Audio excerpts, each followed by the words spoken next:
शब्दार्थ है। तो हम लोग कथा जारी रखेंगे। हो सकता है कल की कथा आपको याद ना हो। राजा सूरथ और वैश्य समाधि ये दोनों जंगल में मिलते हैं। राजा सूरथ जो है जंगल में इसलिए आए, थोड़ा सा याद दिलाने के लिए, कि वो समस्त सृष्टि के राजा थे, संसार के राजा थे, लेकिन उनको दुश्मनों ने पराजित कर दिया और बाद में वो केवल अपने राजधानी तक सीमित हो गए। वहाँ भी दुश्मन आ गए और उस राजधानी से भी निकाल दिया। तो वो जो है वन में लोगों से कहा कि मैं शिकार के लिए जा रहा हूँ, और वो डर करके या चिंतित होकर के, दुखी होकर के निकाल दिया गया। शत्रुओं से पराजित हो गए तो जंगल में आ गए। मेधा ऋषि का आश्रम वहाँ था, मेधा ऋषि के आश्रम में आ गए। उसी तरह से एक बिजनेसमैन, समाधि नामक बिजनेसमैन, वो बहुत धनिक कुल में पैदा हुआ था और उसके परिवार वालों ने, बाल बच्चों ने, पुत्र ने, पुत्रियों ने, उसके परिवार के लोगों ने सारे धन उससे इकट्ठे हो उसके ले लिए और छीन लिया उससे, और उस धनी समाधि वैश्य को घर से निकाल दिया। वो भी दुखी होकर के संजोग से घूमते हुए उसी जंगल में पहुंचा, मेधा ऋषि के आश्रम के पास दोनों के मिले। ये सब चर्चा आपको हमने बताई थी। और सूरथ राजा का क्या अर्थ है और समाधि वैश्य का क्या अर्थ है, ये सब चर्चा हो चुकी है।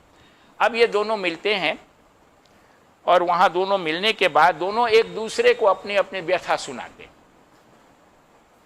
समाधि व्यथ कहता है कि हमारे घर वालों ने हमको, मेरा सारा धन छीन के हटा ली, मेरे से ले लिया। और राजा सूरथ कहते हैं कि हमारे मंत्री सेनापतियों ने हमें धोखा दे दिया और उससे वो शत्रुओं के साथ मिल गए और शत्रु हमें पराजित कर दिया, इसलिए मैं अब जंगल में आया हुआ हूं।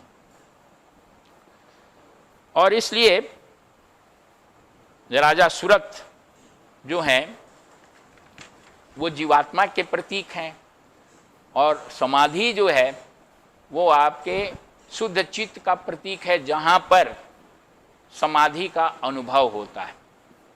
जीवात्मा को मुक्ति प्राप्त करने के लिए समाधि से मित्रता करने की जरूरत होती है। उसे समाधि का अभ्यास करना पड़ता है, यानी समाधि की। लेकिन इस जीव यानी सूरथ और समाधि यानी समाधि प्राप्त करने की जो स्थिति है, उस दोनों के लिए बहुत समस्याएं हैं। जीव की भी अपनी समस्या है, राजा सूरथ की, और समाधि वैश्य की भी अपनी समस्या है।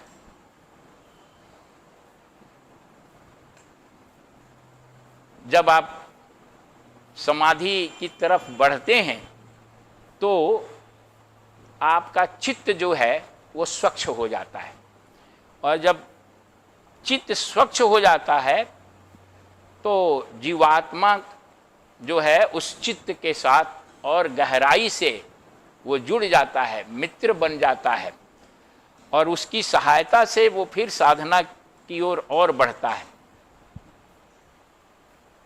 ये दोनों जो हैं मेधा ऋषि के पास जाते हैं और अपनी अपनी व्यथा कहते हैं।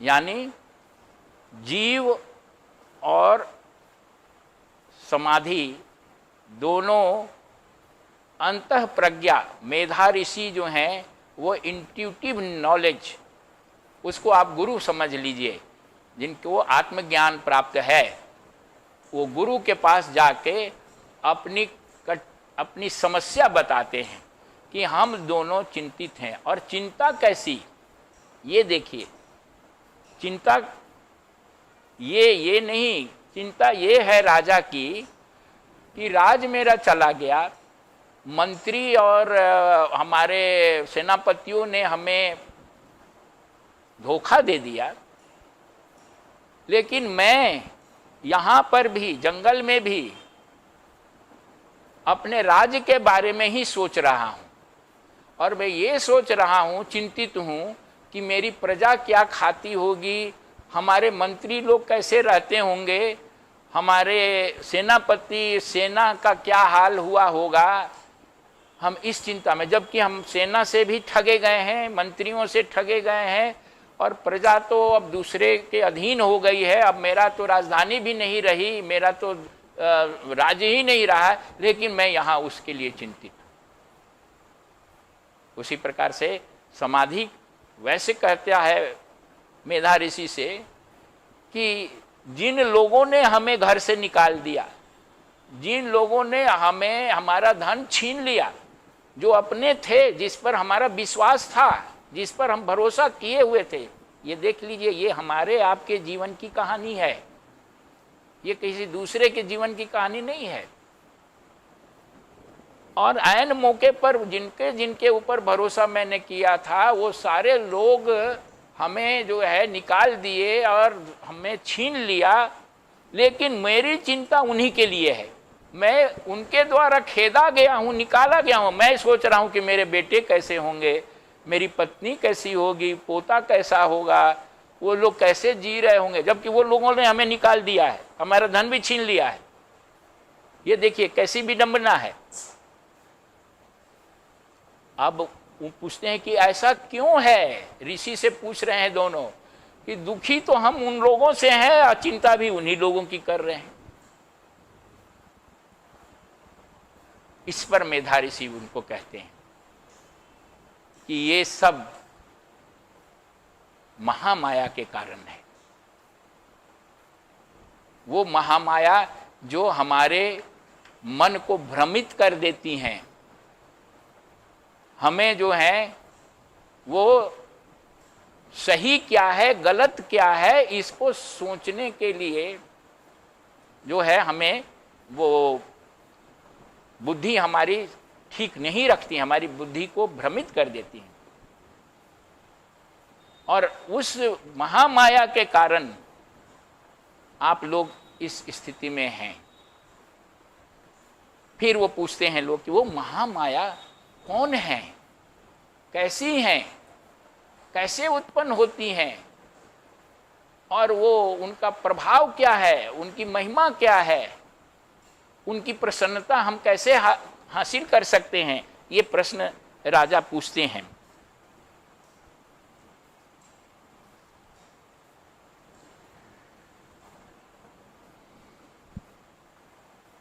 यहां इस प्रकार से बात करने पर कुछ गहरी बात का जानकारी अभी आपको होनी चाहिए, वो यहां देना जरूरी है। इस सृष्टि में एक प्लान है। प्लान ये है कि सारे जीवात्माओं को, सारे जीव को, जिसमें सारे लोग समाहित हैं, उन सारे जीवात्माओं को आत्म साक्षात्कार की ओर अग्रसर कराना है। जो कुछ भी हो रहा है या हम लोग जो कुछ भी कर रहे हैं, अच्छा या बुरा, कोई सत्संग कर रहा है, साधना कर रहा है, और कोई चोरी कर रहा है या कुकर्म कर रहा है, कोई भी जीव कुछ भी जो कर रहा है, ये सब उस महामाया की प्रेरणा से कर रहा है। उस महामाया का उद्देश्य ये है कि हर जीव, ये बारीक बात है, इसको समझना है, हर जीव जो है वो आत्मज्ञान की तरफ अग्रसर हो। जो कुकर्म कर रहा है वो भी आत्मज्ञान की तरफ अग्रसर करने के लिए महामाया उसे उस काम में डालती है। उसकी जो उन्नति है, विकास है, वो हो सकता है कि जेल जाने में हो, पुलिस से दंडित होने में हो, या बहुत तकलीफ सहने में हो।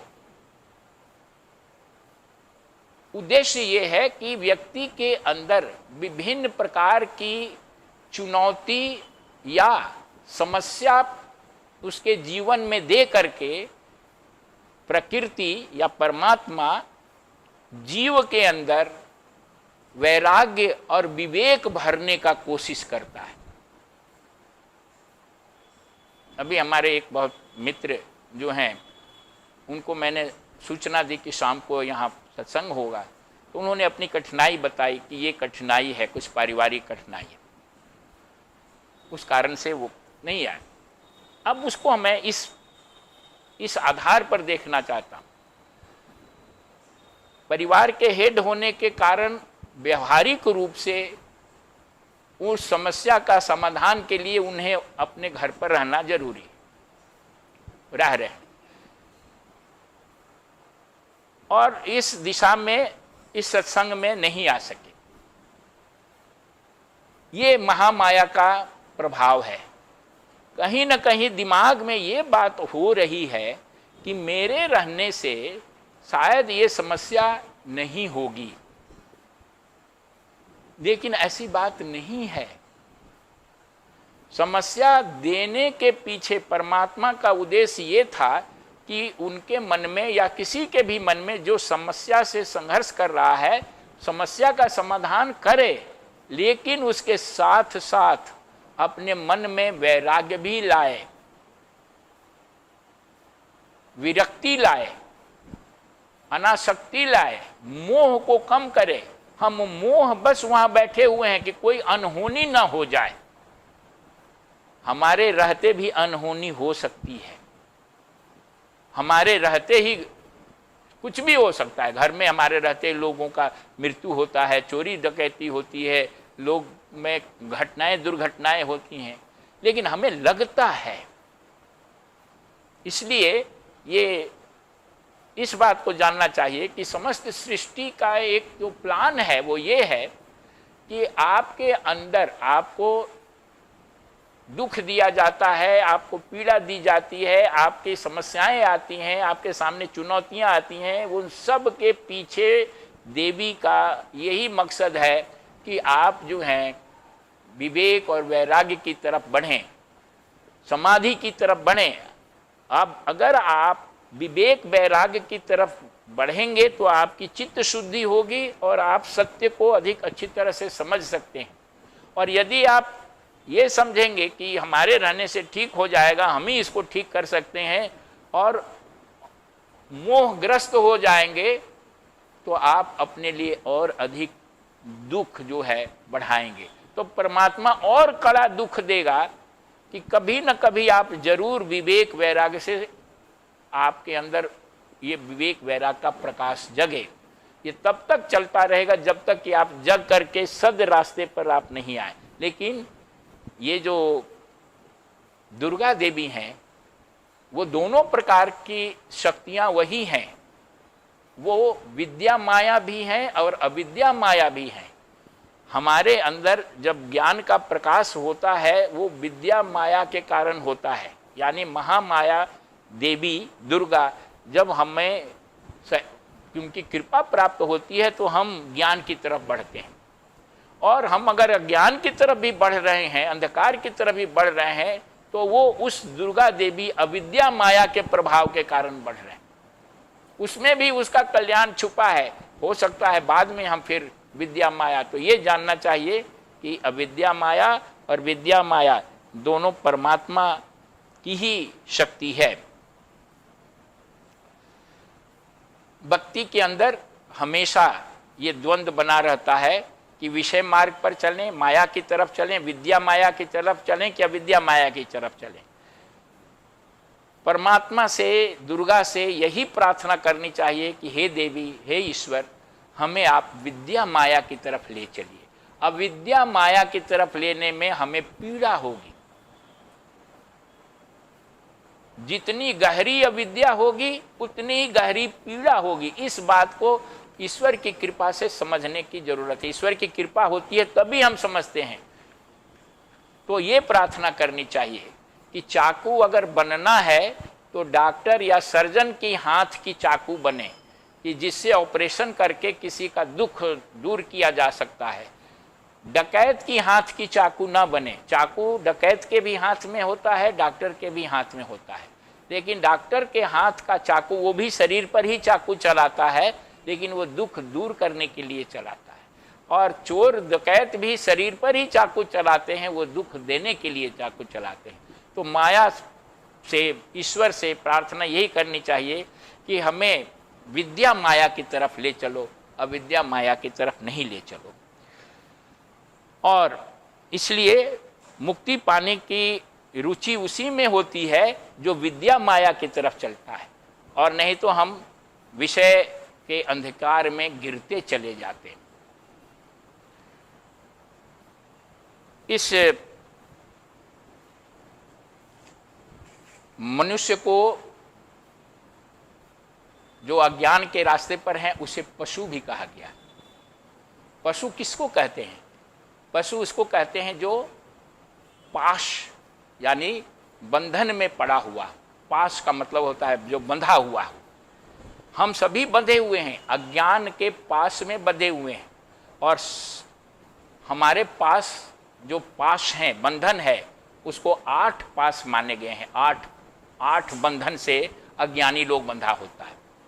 घृणा, लज्जा, भय, शंका, जुगुप्सा, कुल, शील और जाति, ये 8 बंधन हैं, पास हैं, जिससे हम जीव, अज्ञानी जीव बंधे हैं। इस पास को तोड़ना है तभी मुक्ति मिलेगी। इसके बारे में संक्षेप में जानना जरूरी है।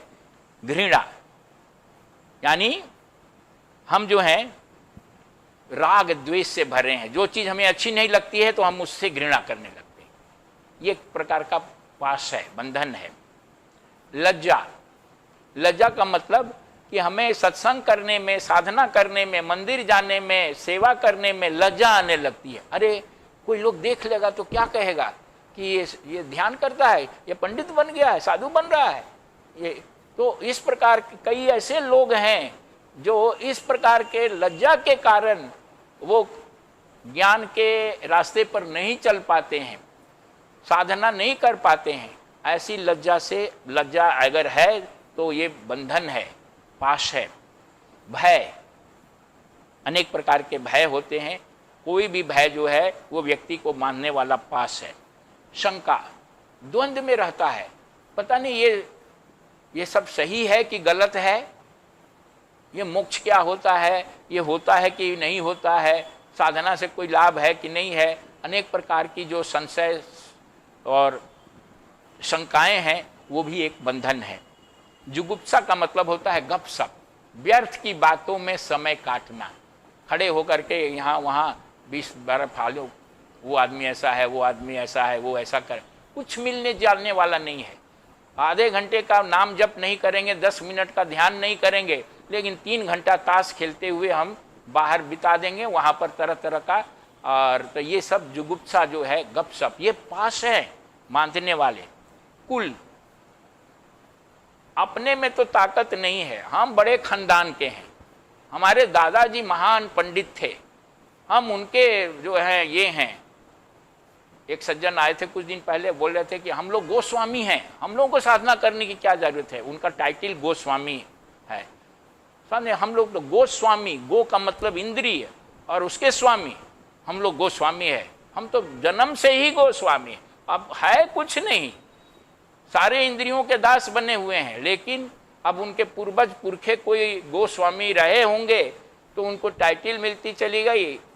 अब ऐसा ही है ना, चतुर्वेदी, त्रिवेदी, द्विवेदी, तो ये सब वेदी लोग हैं। कोई ये समझने लगे कि हम तो चतुर्वेद के ज्ञान जानकार हो गए, आपने वेद देखा भी नहीं, पढ़ने की बात तो दूर की बात है, और वो चतुर्वेदी हो गए। और इसका अभिमान कुल का, ये है पाश, बंधन।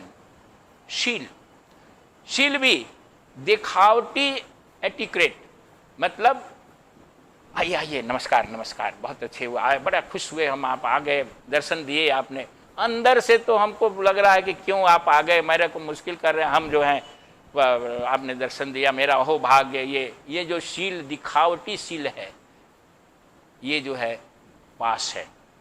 जाति, वही कुल की तरह, खानदानी, कोई कहे कि हम बड़े खानदान का हूँ, वैसे ही जाति में भी बड़े जाति का हो, हम ब्राह्मण हैं तो तुम तो शूद्र हो, तो ये हो, नीचे हो, ऊंचे हो, इस तरह का ये पाश है, ये बंधन है। इससे जो जकड़ा हुआ है उसको पशु कहते हैं। तो हम सभी पशु हैं जो इससे जकड़े हुए हैं। तो मेधा ऋषि कहते हैं कि मैं उस देवी के बारे में आपको बताऊंगा और वो बताने लगने के क्रम में बता रहे हैं कि प्रलय काल में जब ब्रह्मा जी विष्णु की नाभि से प्रकट हुए और चारों तरफ पानी था, तो वहाँ विष्णु भगवान जो हैं वो योग निद्रा में सोए हुए थे। उसी समय विष्णु के कान से दो महाभयानक असुर प्रकट हुए। एक का नाम जो था मधु था, दूसरे का नाम कैटभ था। और वो असुर विष्णु भगवान के कान से प्रकट होने के बाद उन असुर ने देखा कि ब्रह्मा जी हैं, और वो ब्रह्मा जी को खाने के लिए दोनों असुर बहुत तेजी से झपटा। और उन तेजी से झपटने के साथ ही ब्रह्मा जी को बहुत ही भय हो गया, और उस भय के कारण उनको कोई सहारा नहीं, सहायता करने वाला दिखाई नहीं पड़ रहा था। तो वो माता को पुकारने लगे, जगत जननी को पुकारने लगे, जगत जननी की स्तुति करने लगे। और स्तुति करते हुए उन्होंने उस जगत जननी को से भगवान विष्णु को जगाने के लिए प्रार्थना करने लगे कि भगवान विष्णु जग जाएं और उनकी सहायता करें। तो जगत जननी जो विष्णु भगवान को योग निद्रा में सुलाई हुई थी, वो महामाया है। वो सारे संसार के जीवों को भ्रमित करती हैं, वो भ्रम में रखती हैं। और वो विष्णु भगवान को भी महामाया के प्रभाव में, विष्णु भगवान का ही वो अंग है, और उन्हीं के प्रभाव में विष्णु जो भगवान जो है सोए हुए थे। और उनको जगाने के लिए माता की प्रार्थना करने लगे। और महामाया देवी जो हैं वो सबके चित्त को, वही बता रहे हैं मेधा ऋषि कि वो जो भगवान को जो सुलाए हुए हैं योग निद्रा में, वही सारी सृष्टि को मोह के, अज्ञान के प्रभाव में डालती हैं। और उसी के कारण आप लोग जो हैं, जो सोच रहे हैं कि हम अपने ऐसे लोगों को क्यों हम याद कर रहे हैं, चिंतित हैं, जो हमें घर से निकाल दिए, तो वो उस महामाया के प्रभाव से है। और वो देवी जो हैं वो संसार को उत्पन्न करने वाली वो देवी हैं। और वही देवी व्यक्ति को इस पोजीशन में इसलिए लाती हैं कि आप उस देवी की तरफ, उस देवी का साक्षात्कार करने की तरफ मुड़ें, आपके अंदर अज्ञान का समाप्ति हो, आप जो है वैराग्य और विवेक से युक्त हों। इसलिए देवी अनेक प्रकार की चैलेंज आपके सामने भेजती हैं। और वो महामाया जो हैं आपको आत्मज्ञान कराने के लिए इस पोजीशन में डालती हैं। और उसके बाद जो है ऋषि बताते हैं कि वो देवी जो हैं नित्य स्वरूपा हैं, वही सर्वत्र व्याप्त हैं, कण-कण में हैं, वही सब कुछ हैं। यानी परमात्मा का जो रूप है वो देवी के बारे में बताते हैं। और परमात्मा का साक्षात्कार करने का वो रास्ता भी बताते हैं। और वो कहते हैं कि जब जब संसार में कठिनाई होती है या व्यक्ति के अंदर कोई समस्या आती है, तब तब व्यक्ति, जैसे ब्रह्मा जी देवी को आह्वान कर रहे हैं, उसी तरह से जीव भी देवी को आह्वान करे तो देवी उपस्थित होकर के, यानी किसी प्रकार से प्रकट होकर के उसके कष्ट को दूर करती। और आप देखेंगे कि संसार में जब भी महासंकट आए हैं, तब भी परमात्मा का अवतार हुआ है। और वो परमात्मा का अवतार उस संकट से पूरे संसार को बचाया है। यह यदा यदा ही धर्मस्य ग्लानिर्भवति भारत। तो जब जब धर्म का ह्रास होता है, तब तब जो है ईश्वर प्रकट होते हैं। जैसे एक जगह कहीं हवा का दबाव कम हो जाता है, तो दूसरी जगह जहाँ हवा का दबाव ज़्यादा है, वहाँ से आंधी बन करके हवा जो है कम दबाव की तरफ दौड़ती है और फिर समान दबाव करती है। उसी प्रकार से व्यक्ति के चित्त में भी, हर व्यक्ति के चित्त में भी, जब आपको अंदर से वैराग्य उत्पन्न होगा और आप दुख में रहेंगे तो आपके अंदर ज्ञान के रूप में देवी का अवतरण होगा और आपका चित्त समान हो जाएगा। इसलिए जीव में भी और समाज में भी प्रत्येक जीव जो है वास्तव में ब्रह्म है, अवतार है। उसके अंदर ही परमात्मा का अवतार होता है और समाज में भी अवतार होता है। वैयक्तिक स्तर पर इंडिविजुअलाइज्ड वे में और सामाजिक स्तर पर ये दोनों जगह जो है भगवान अवतार लेते हैं। और एक अर्थ में ये भी कहा जा सकता है कि प्रत्येक जीव जो है वो अवतार है। हमारे आपके सबके अंदर वही शक्ति वर्तमान है। अगर हम अपने चित्त को शुद्ध कर लें तो उस अवतार का रियलाइजेशन हम खुद अपने हृदय में कर सकते हैं। तो भगवान विष्णु सोए हुए थे, उनके कान से प्रकट होना मधु और कैटभ, ये भी एक संदेश देता है। कान की मैल की तरह प्रकट होना, यानी मधु का मतलब होता है मीठा, ये राग का प्रतीक है। और कैटभ का मतलब होता है कड़वा, ये द्वेष का प्रतीक है। कान से प्रकट होने का मतलब, अगर हम ठीक ढंग से सुनने की कला नहीं जानते हैं, अगर कान में श्रवण में विकृति आ जाती है, गंदगी आ जाती है, तो हमारे अंदर, सबके अंदर राग और द्वेष के रूप में ये दो मधु और कैटभ नामक असुर पैदा हो जाते हैं। और राग और द्वेष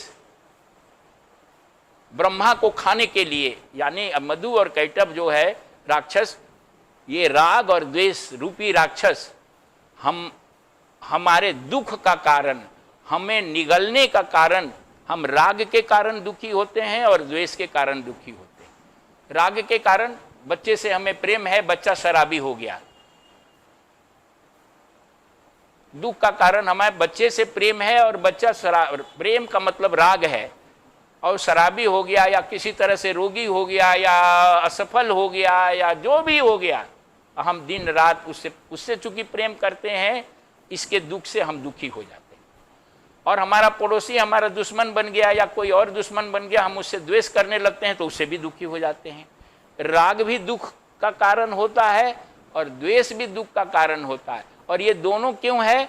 क्योंकि हमारे कान के मैल हैं। ये कान के मैल का मतलब, हमने सत्संग नहीं सुना, हमने ज्ञान की बात नहीं सुनी। हम अगर ज्ञान की बात सुनते और सही ढंग से सुनते तो ये राग द्वेष पैदा नहीं होता और हम दुखी नहीं होते। तो आज जो कथा है वो, आज हम कथा को इसी जगह अंत करेंगे। अगले दिन की कथा कल किया जाएगा। ब्रह्मा जी ने जो स्तुति की है, उस स्तुति के बारे में आपको कल इसकी चर्चा करेंगे। अब इसके आगे हम लोग 5 मिनट का देवी का ध्यान करेंगे और भी कम समय में आपको थोड़ा ये समय अपने अनुसार बढ़ाना होगा। पहले देवी का चित्र को आप देखें और 3 बार दुर्गा देवी के मंत्र का उच्चारण करें और मानसिक रूप से देवी की जो चित्र है उसको अपने हृदय में धारण करें। ओम दुंग दुर्गायै नमः, ओम दुंग दुर्गायै नमः, ओम दुंग दुर्गायै नमः।